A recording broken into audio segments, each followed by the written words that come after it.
Hi, Ellen here again from Youth Decide. It's a lovely spring day in Melbourne, only 2 weeks until the Youth Decide voting week, which is very exciting. We're already up to 171 events registered online, which is great.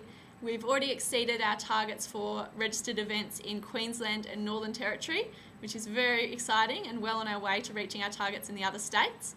We've had some great wins this week. We've received confirmation that Kate Jones, the Climate Change Minister for Queensland, will be attending the local voting event held at the University of Queensland, which is fantastic. Our staff have been working hard, travelling across the country. As we speak, Kirsty is in Tasmania talking to a bunch of schools there. Tash and Amanda are both in Adelaide at the moment this week, talking to schools, community groups and lots of our local organisers on the ground. We've also got a new staff member who's joined us, Gemma, in Melbourne.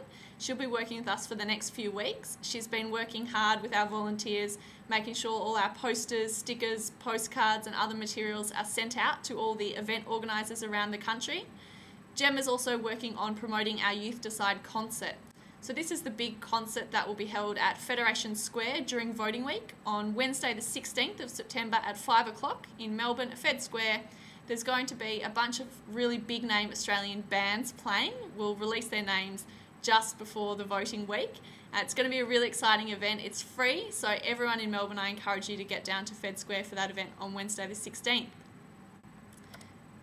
This week we've also recorded a community service announcement, an ad that's going to go on Channel 10, so that'll be screened over the next 3 weeks. Very exciting to have the Youth Decide message promoted on national television. Change. It's not their future, it's yours. It's not their decision, it's yours. Go to youthdecide.com.au to vote on Australia's climate future.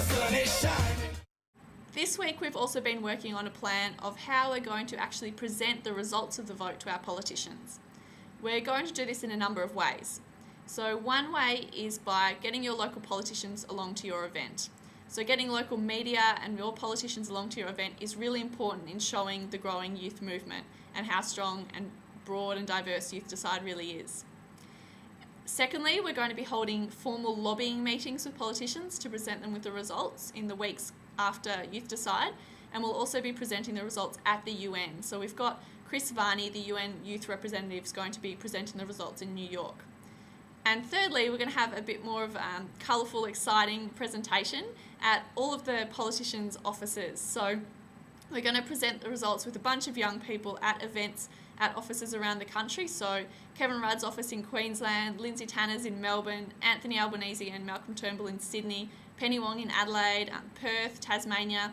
Lots of the politicians will be receiving a visit from young people to present the results. So if you want to be involved in those events after Youth Decide, it's going to be really fun. We'd love to hear your ideas and have your involvement, so please get in touch. So remember to register your voting event online if you haven't done so already. And if you have done so, remember to start getting the local media and politicians aware of what you're doing. It's a really big part of Youth Decide. And if you need any materials, any support, if you have any questions, please get in touch.